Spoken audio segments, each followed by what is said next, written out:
प्रधान, अभी राज्यपाल महोदय के अभिभाषण के दौरान सत्ता पक्ष के तमाम सारे प्रश्न पूछिए, इसके ऊपर आइए। राज्यपाल का भाषण 80 लोगों ने बोला, उसी पर आ रहा हूँ सर। इस पे पूछिए। हाँ, सत्ता पक्ष के सदस्यों द्वारा बड़ा गुणगान किया जा रहा था कि प्राथमिक शिक्षा कैसे सुधर गई और विद्यालयों में एकदम बहुत अच्छी व्यवस्था हो गई, बच्चे पढ़ने जाने लगे।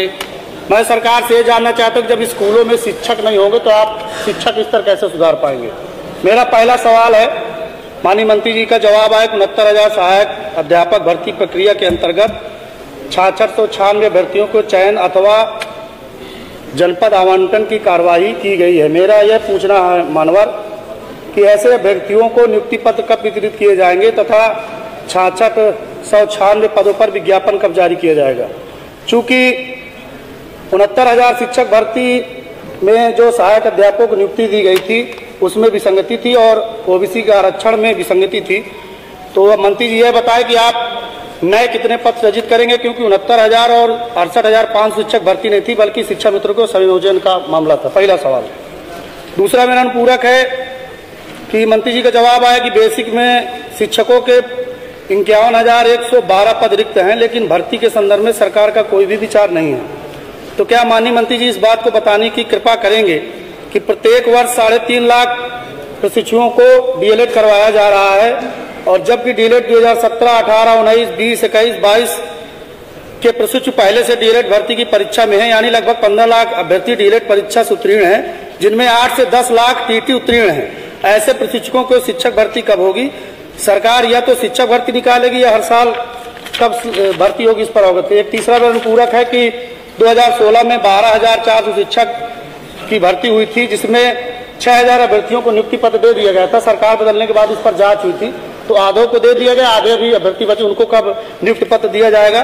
एक आखिरी मेरा अनुपूरक है कि एडेड जूनियर हाई स्कूल में आखिरी और चौथा 17-18 अक्टूबर 2021 को परीक्षा हुई, जिसका परिणाम 17 नवंबर को आया 2021 को तथा पुनः परिणाम 6 दिसंबर 22 को जारी किया गया, लेकिन अभी तक इनकी नियुक्ति नहीं की गई। नियुक्ति को कब तक भर्ती किया जाएगा? और एक आखिरी बात मानवर कि आखिरी और पांचवी 27 मई 2022 को नियम 301 के तहत जनपद चित्रकूट में तैनात रहे पूर्व बेसिक शिक्षा अधिकारी श्री राजीव रंजन मिश्रा जी के खिलाफ तमाम सारे जो उन्होंने भ्रष्टाचार किए थे, उस पर मैंने 301 के तहत मैंने आपको सूचना दी थी, जिस पर जिले से जांच हुई। जांच होने के बाद जो एडीएम और कोषाधिकारी द्वारा उनको जांच में दोषी पाया गया, उनको जो है आज तक उनके खिलाफ कार्रवाई नहीं की गई। और दूसरा, उनको जांच दोबारा दी गई कि विभागीय जांच होगी, जिसमें झांसी में अधिकारियों को तैनात किया गया, वो 31 दिसंबर को रिटायर हो गए। तो इस पर मैं कई बार मंत्री जी से भी निवेदन किया, मिला भी और मैंने उनसे निवेदन किया। मेरा सरकार से सीधा सवाल है, सातवां और आखिरी सरकार से सवाल है कि जीरो टॉलरेंस के तहत क्या केवल बैकवर्ड एससी और माइनॉरिटी के अधिकारियों पर कार्रवाई होगी? जो सत्ता पद से जुड़े संरक्षित लोग हैं उनके खिलाफ कार्रवाई नहीं होगी? वो भ्रष्टाचार नहीं कर रहे हैं? इन विषयों पर माननीय मंत्री जी का मैं जवाब चाहता हूँ। धन्यवाद। 7 आखिरी क्वेश्चन से माननीय मंत्री जी दीजिए। सर, पे ही आ रहा हूं। माननीय सदस्य ने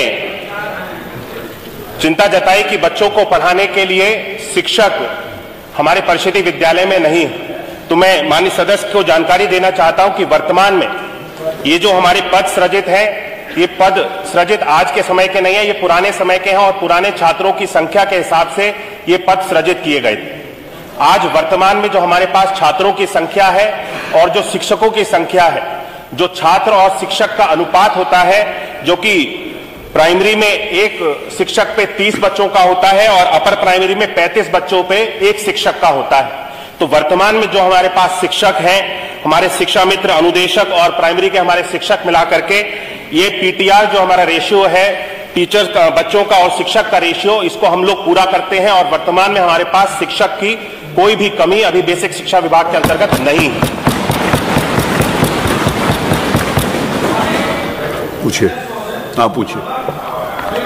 करना चाहता हूं कि अगर शिक्षा मित्रों और अनुदेशकों के तो उनको 7,500 और 10,000 आप क्यों दे रहे हैं? उनके साथ ऐसा न्याय क्यों कर रहे हैं? दूसरी बात मेरा कहना कि जब आपके पास पद नहीं है तो आप प्रत्येक साल लाखों बच्चों को डिलीट क्यों करवा रहे हैं? लगभग 15 लाख बच्चे जो डिलीट किए हैं, जिसमें से 10 लाख बच्चे टीटी उत्तीर्ण हैं और आपके पास पद नहीं है, तो आप उनको क्यों डिलीट करवा रहे हैं? उनको क्यों बेरोजगारी की ओर धकेल रहे हैं? तीसरा जो मेरा सवाल है, स्पेसिफिक सवाल है जनपद चित्रकूट के पूर्व बीएसए के संदर्भ में, उस पर आपके द्वारा क्या कार्रवाई हो रही है? लगभग 9 से 10 महीना होने जा रहा है। जनपद चित्रकूट में एडीएम और कोषाधिकारी ने जांच में उनको दोषी पाएगा, उनके खिलाफ कार्रवाई क्यों नहीं हो रही? सरकार के किस व्यक्ति का उनको संरक्षण मिला तो उनके खिलाफ कार्रवाई? माननीय मंत्री जी जानकारी है तो